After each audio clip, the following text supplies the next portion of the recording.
What are 5 tips that I would give to beginners in sim racing? Even people who've been doing this for a few years. These are tips that could be pretty useful. So it's actually a bit of a bigger list, so I'll throw in one bonus list. But in general, these are the top 5 things that I'd say to beginners coming into sim racing, especially people who are actually racing, that want to have a really, really good time.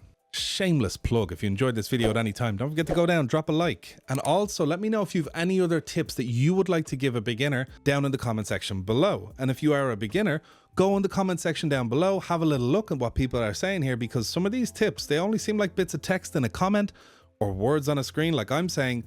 They could really change the game for you. And to be honest, they could save you a lot of time and hassle. So really have a listen to these. Some of these are really hard to implement.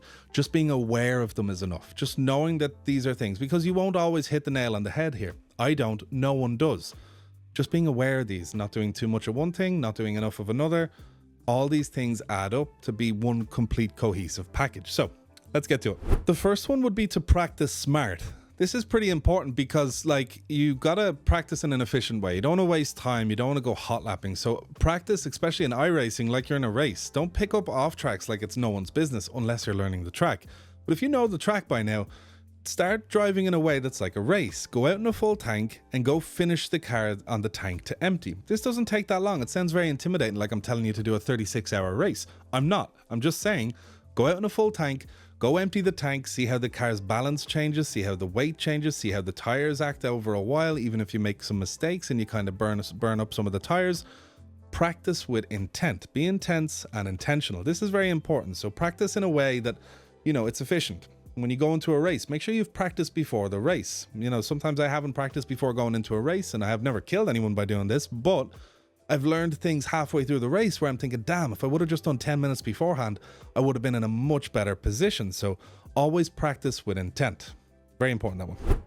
Next tip is braking. Learn how to get the most out of your brakes, like in all senses, because a lot of people underestimate what their brakes can do in iRacing. First of all, there's trail braking. Trail braking is a tough concept to understand when you're just getting into sim racing, or if you've never done a motorsport before. I get that, it really is. But do have a little look into it, because it's a way that you can, when you're coming into a corner and you brake really heavy, the second you're starting to turn, you slowly let off your brakes while you're turning, and you keep all the weight on the front of the car. Now, it's a fine game, because if you do it too hard or you time it wrong, you could spin out. The whole back end gets too light and you'll spin off. Or if you don't do it enough, you won't make your corner, or you'll just miss your apex by a little bit. But trail braking has the most potential to gain you the most time in sim racing, and you kind of got to do it. If you think back to Fernando Alonso said in an interview before, he says, some of these drivers are stupid. They genuinely think the brakes are just for stopping. So when you kind of think about that, it helps the concept to click a little bit in your head. It's like, okay, he just says people are stupid for thinking the brakes are for stopping. You know, in Alonso's head, obviously being a top tier driver, he's using them as a tool for turning. In the same way you use your accelerator for turning, you have your maximum rotation point, and that point usually lies between when you stop braking and you start accelerating. Once you know that, you can kind of build on it. But the main thing is understand how your brakes work. Very important. Same with brake bias too. Look up a few guides. It is a very complicated sort of concept again, so don't be too intimidated by it. But in general, brake bias back, cars more oversteery going into corners. Brake bias forward, cars less oversteery going into corners. So you kind of want it back enough that, you know, you're turning nice and freely into a corner, but this can kind of affect the tire temperature. So there always is a fine balance between things, as well as it can make the car feel like it's driving on a knife edge. So you want to feel safe, but you also want to be performing well. So there's a lot of time to be found in brake bias. So tip number 2, keep an eye on your brakes, get on top of them and maximize them. Tip number 3, consistency beats raw pace any day of the week, all over. You know, I take that any day. So consistency is obviously your best friend when it comes to racing. You need to be quick, that's true. And talking back to practice, you know, you need to put in your practice, but what you want to be practicing for is to be consistent. You want to be consistently quick. Now, you don't need to be the fastest person in the world. You need to be quick enough that you're happy enough with your times. One thing I'd like to add on a side note to consistency is that once you've done your research on your opponents or your enemies, whichever way you look at it, and you know, let's say they're doing 1:35s on a track, you know, 1 minute 35 seconds. And let's say you're doing 1 minute 35.5 seconds. You know, that's a good time. That's a great time. So now once you're in a race and you do 1 minute and 35 seconds and a half, whatever I said, you know you're performing at your best. You do not need to push the car anymore. There comes a point in a race where that's it. You're as fast as you can be. All you need to focus on is doing it over and over and over and over again, because sometimes if you have some fancy race lab telemetry things, you'll actually see, okay, damn, I'm gaining on my opponents by 4/10 a lap.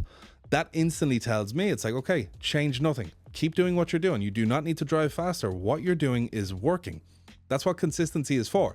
Consistency just means you perform at your best, and then you just keep doing that lap on lap on lap on lap on lap. You try not to miss your apexes. You try not to spin out, obviously. If these things happen, don't worry. Just get back on the track and keep going. Don't be hit too hard. Just be happy that, okay, I only made one mistake, one big mistake, you know what I mean? Minimizing mistakes really adds up towards the end of a race. The second you start to relax, chill out, and you're like, oh, the guy's 5 seconds behind me, I'll just slow down a bit. It's all game over. They all start catching up to you. So consistency is super, super important. Again, tying in with practice, meaning that, you know, you need to learn how to drive on autopilot. So, but that's kind of my tip there. Consistency is just so important, and it's tough to focus on, but it's just, it'll change your game altogether. It'll really help you to get better results, better everything, you know, better practice, better racecraft, the whole shebang. Number 4, this ties us into everything we've said. This is about racecraft, wheel-to-wheel combat. Get used to driving with other guys on the track. Get used to going up the inside, get used to braking next to people, get used to driving 3 wide. You know, all these things are not scary. They don't have to be. Obviously, they can be very tense if you're not used to them, but go out in AI practices, go out in practices, maybe with friends or whatnot, and just try to drive next to each other on track, you know, attack, defend, do all these things. So when it actually does come in a race scenario, you're not scared, you're not worried. Everything is okay to the most extent, you know what I mean? And then you trust your car, you trust your ability, you trust your opponent, and should something happen, that was something that was outside of your control. That's what you want to do. You want to keep things in your control, and the best way you can do it is practice racecraft. And you can do this multiple ways. Like, let's say on Monza, pretend to dive down the inside of someone even if nobody's there. You know, see what the car is like when you have to make that super sharp corner. Imagine he actually followed you through on the outside of turn 1 Monza. What would you do then? You know what I mean? So just drive offline and see how the car reacts. I've seen it so many times that people go into a race and I've pushed them into a position and I can just tell they've never practiced for this position before. They've no idea what they're doing. They've no idea where to brake. Usually they're going to lock up, or usually they're just going to back out and they're too scared for it. All those things, but practice wheel-to-wheel combat. Get confident next to cars. Don't worry too much. And in general, always trust your opponent. Trust your opponent until you have a reason not to. That's what I would say. Assume he doesn't want to hit you because he's assuming you don't want to hit him. So practice racecraft, really, really important. Time for a little bonus tip here. This is about your brake pedal. So I made a video on this recently, but it's just 2 things I want to throw in about the brake pedal. Have you tried braking with a light pedal? If you have a pedal and you're rocking it super heavy and you find your trail brake, things are like a little bit more difficult, but it feels nice. You can, you know, kick the brake pedal and nothing really happens. It's super solid. It's like a real car, whatever people say, you know. But try making your brake pedal super light and then see how you do it. Drive for 15 laps. Don't just do 1 or 2 laps. Be like, don't like it, you know. Drive for 10, 15 laps with a light brake pedal. Check out your times and get back to me.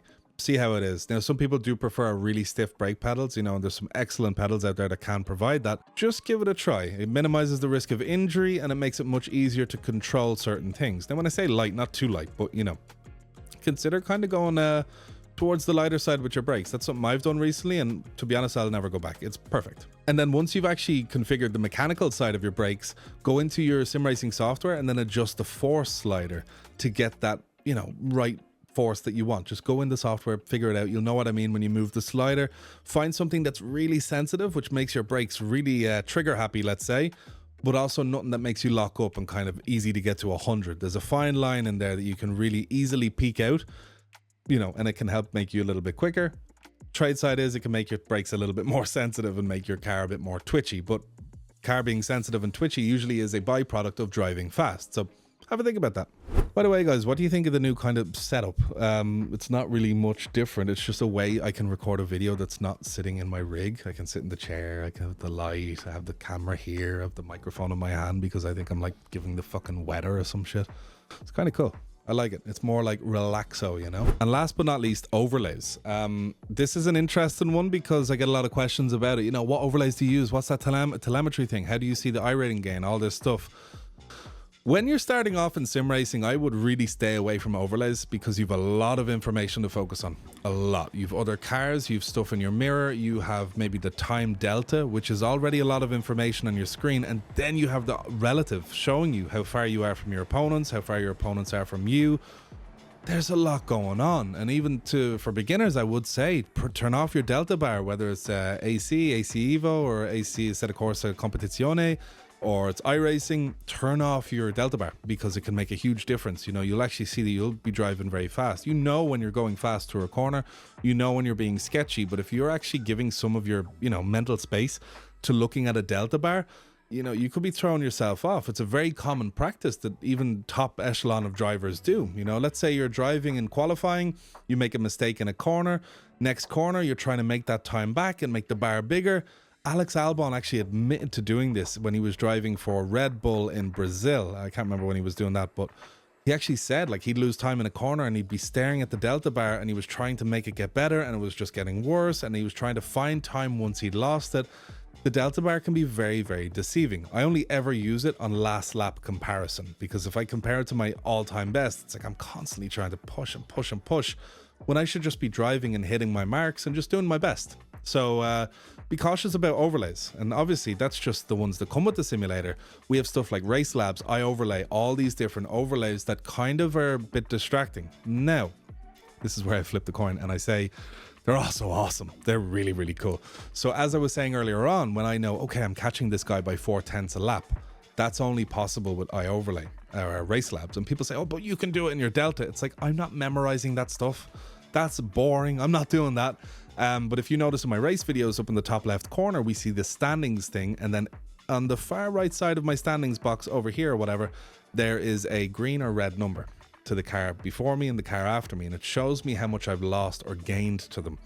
This is pretty useful information because that lets me know at a quick glance whether I'm getting away from all the people behind, or am I getting away from most of the people behind, but there's a 5k guy that is like a threat. He's coming and he will arrive to me in about 2 or 3 laps, so I can mentally prepare for that.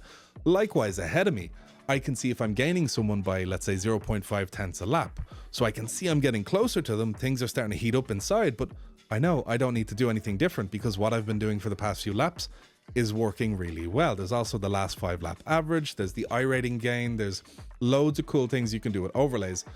But just be careful because it can add a lot of information on your screen, which is nice because it can give you context to a race. So even if you're racing on your own, you've a lot of information letting you know what's going on around you, who's coming to you or who's getting away from you, all this sort of stuff, or if you're catching people, most importantly. So overlays, think hard and long before using them, but don't be too soon to jump into them. That's my 2 cents on overlays. It's actually worth a spot on this list. I know it's like, oh, that's not a sim racing tip. It is because it's very attractive to use these overlays. It makes you look, geez, I got all the stuff. It's like I'm driving on a pit wall and I'm also driving the car. Just take it easy before using them, and then when you do start using them, minimize the amount you have going on. I've seen people do some wild setups, filling their mirrors with stuff, filling everything with stuff. Personally, it's not me. I've maxed it out. I like a standings, I like my relative, and I also like a track map. I'm only really getting used to the track map. I don't know if it's going to stay. And I have my telemetry too. My telemetry is pretty important so the viewers can see what I'm doing with my feet. And then a blind spot overlay. I use triples, and I even still use the blind spot that comes with Race Labs. So there are some benefits to it, but just have a long, hard and think before actually using it. And yeah, those are my 5 tips. A bit of a rant, but you know me, I love a good rant. Absolutely do. But yeah, let me know what you think about them down below. And as I said at the start of the video, let other people know down below if you guys have any tips for them, because I like to share information like that. These are my top 5 things that kind of helped me as a driver, especially when starting off. If I wish I would have known all this at day 1, but of course I had to find it out the long, slow, hard, painful way, like all of us. But hopefully we can save some people from that distress, you know what I mean? So let me know down below if you guys have any tips yourself. Don't forget to like and subscribe, and I will see you in the next one.